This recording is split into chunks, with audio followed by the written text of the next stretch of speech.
নমস্কার বন্ধুরা, Bishakha kitchen village ফুডে আপনাদের স্বাগত জানাচ্ছি। তেলও দিয়ে দিচ্ছি, একটা গোটা তেজপাতা দিলাম ফোড়নে,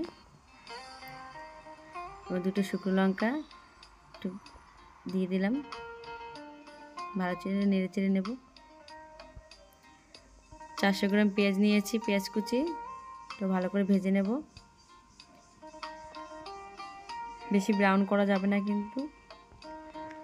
খাসির মাংসের জন্য 1 কেজি খাসির মাংস নিয়েছি, তো তার জন্য 400 গ্রাম পেঁয়াজ নিয়েছি। একটু লবণ দিয়ে দেবো, সিদ্ধ হয়। ভালো করে নেড়ে চেড়ে নেব।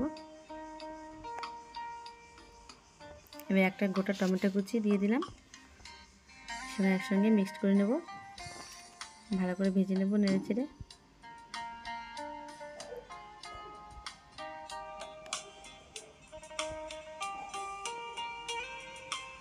এবারে দিচ্ছি 1.5 চামচের মতো লঙ্কা বাটা, কাঁচা লঙ্কা। এটা ভালো করে মেখে নেব।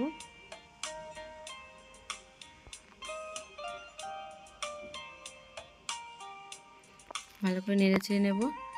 গন্ধটা যখন চলে যাবে তখন দিয়ে দিচ্ছি আদা বাটা, 1.5 ইঞ্চির মতো আদা বাটা দিয়ে দিচ্ছি।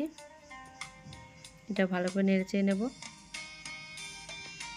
এবার দিচ্ছি রসুন বাটা, 2টো গোটা রসুন বেটে নিয়েছি, দিয়ে দিলাম। এবার দিচ্ছি জিরে বাটা, 1.5 চামচের মতো জিরে বেটে নিয়েছি, গোটা জিরে। ভালো করে নেড়ে চেড়ে নেব।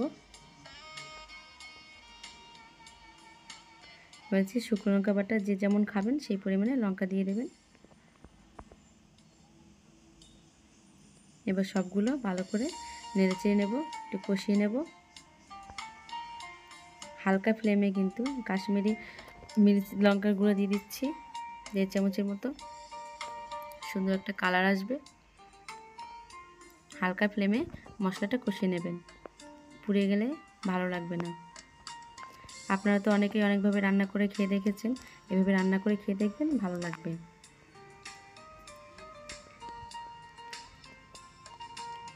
এবার গোটা রসুন দিয়ে দিচ্ছি, 3-4টে। আপনারা চাইলে দিতেও পারেন।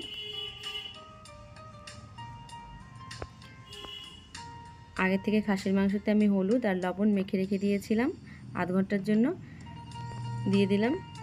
এর জন্য মশলার মধ্যে আমি দিইনি। ভালো করে এবার কষিয়ে নেব মাংসটা।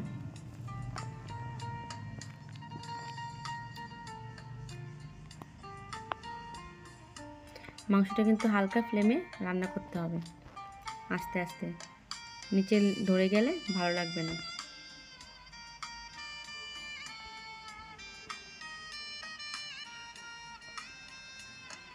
খাসির চর্বিটা আমি গরম জলে ভিজিয়ে নিয়েছি, আর আগের থেকে দিয়ে দিলে ভালো লাগবে না খেতে। গরম জল করে ওর মধ্যে দিয়ে দিয়েছি, তাহলে সেটা মাংসের স্বাদটা নাহলে নষ্ট করে দেবে এখন দিয়ে দিলে। পরে দেবো ঝোলের মধ্যে।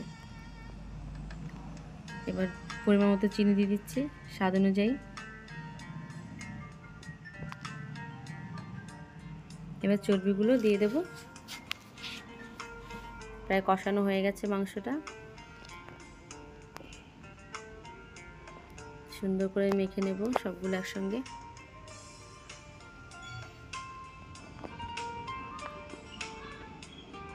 এবার গরম জল করে রেখেছি, গরম জলটা দিয়ে দিচ্ছি পরিমাণ মতো। জলটা ভালো সুন্দর ফুটে উঠেছে।